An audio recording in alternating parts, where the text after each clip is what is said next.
Trauma changes lives, but it doesn't have to define them. We're talking about post-traumatic stress disorder, or PTSD. We'll discuss what PTSD is, the DSM-5-TR diagnostic criteria, common symptoms, causes, effective treatments, and most importantly, why recovery is absolutely possible. Whether you're here because you're experiencing symptoms yourself, supporting someone you care about, or simply wanting to learn more, I'm glad you made it.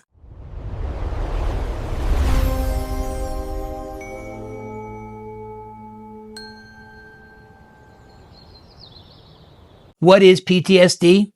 Post-traumatic stress disorder is a trauma-related mental health condition that can develop after someone experiences, witnesses, or learns about a traumatic event involving actual or threatened death, serious injury, or sexual violence. Many people experience trauma during their lifetime, but not everybody develops PTSD. For those who do, the brain and nervous system continue responding as though the danger is still present even after the event has ended. PTSD can affect anyone regardless of age, gender, occupation, or background. While it's often associated with military service, it is also seen after car accidents, assaults, domestic violence, childhood abuse, natural disasters, medical emergencies, and many other traumatic experiences. The DSM-5-TR outlines several criteria required for the diagnosis of PTSD. First, there must be exposure to a qualifying traumatic event. Next, the person experiences intrusive symptoms such as unwanted memories or nightmares. They also engage in avoidance, trying to stay away from reminders of the trauma. There are negative changes in thoughts and mood, such as guilt, shame, or feeling detached from others. Finally, there are changes in arousal and reactivity, including hypervigilance, irritability, or difficulty sleeping. These symptoms must last longer than a month and cause significant distress or impairment in daily function. Intrusion symptoms are often what people think of when they first hear about PTSD. These may include distressing memories that seem to appear out of nowhere, vivid nightmares or flashbacks where a person feels as though they're reliving the trauma. Even reminders like a smell, sound, place, or anniversary can trigger intense emotional and physical reactions. These experiences are not choices. They are involuntary responses from the brain trying to process overwhelming experiences. Avoidance is another hallmark of PTSD. People may avoid places, people, conversations, television shows, or situations that remind them of the trauma. Some also avoid their own thoughts and emotions, pushing painful memories away or staying constantly busy to avoid thinking about what happened. Although avoidance provides temporary relief, it often prevents the brain from fully processing the trauma and can keep the PTSD symptoms going. PTSD can significantly affect how people think and feel. Many experience persistent guilt or shame, even when they're not responsible for what happened. Some lose interest in activities that they once enjoyed or feel emotionally numb and disconnected from family and friends. Others develop negative beliefs about themselves. Other people, or the world, for example, believing nowhere is safe and they can never trust anyone again.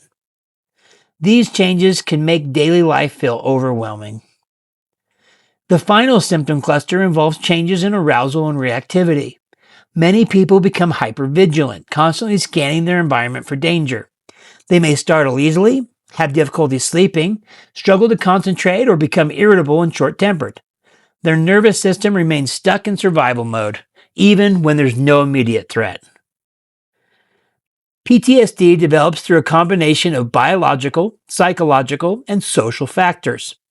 Biologically, genetics, stress hormones, and changes in the brain function all play a role. Psychologically, previous trauma, coping skills, and how the brain processes the event influences recovery. Socially, having a supportive relationship and safe environment can improve healing, while ongoing stress or isolation can make recovery more difficult. No single factor causes PTSD. It is the interaction of many influences.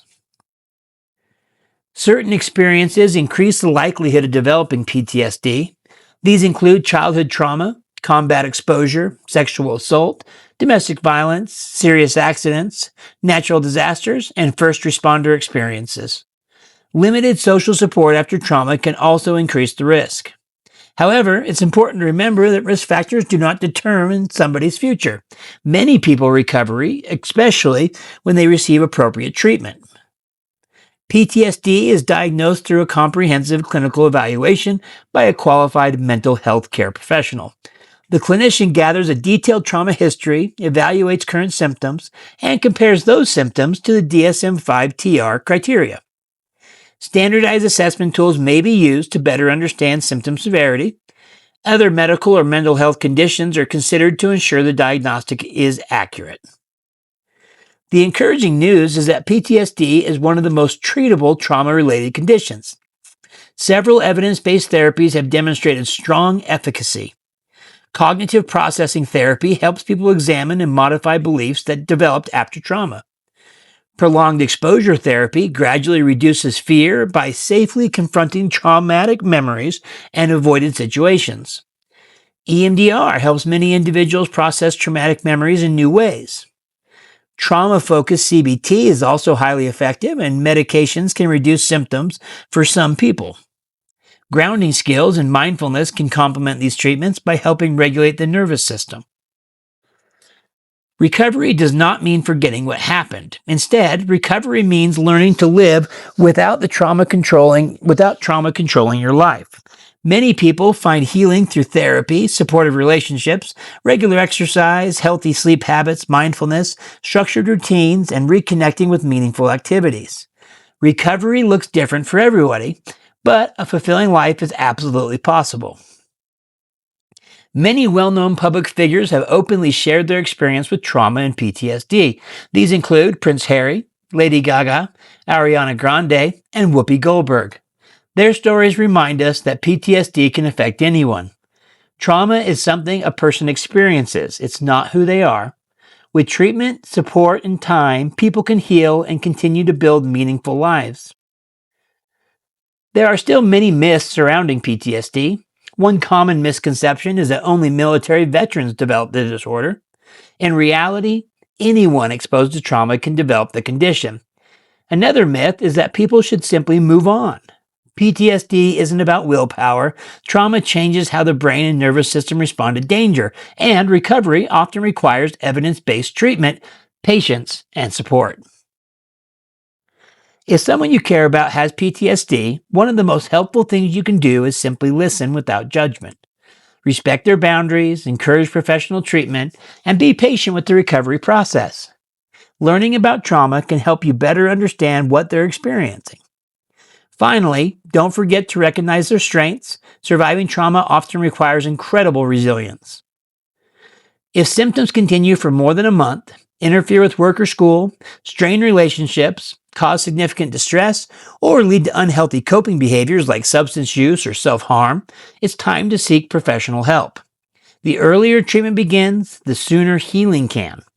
There's no shame in asking for help. Let's summarize what we've covered today. PTSD is a common response to trauma. It is a real medical condition, not a sign of weakness. Effective, evidence-based treatments are available, and recovery is absolutely possible.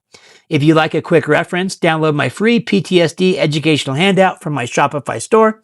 If you found this video helpful, please like, subscribe, and follow The Quiet Mind. I regularly create videos on mental health diagnoses, DBT-informed coping strategies, psychology, and evidence-based treatment.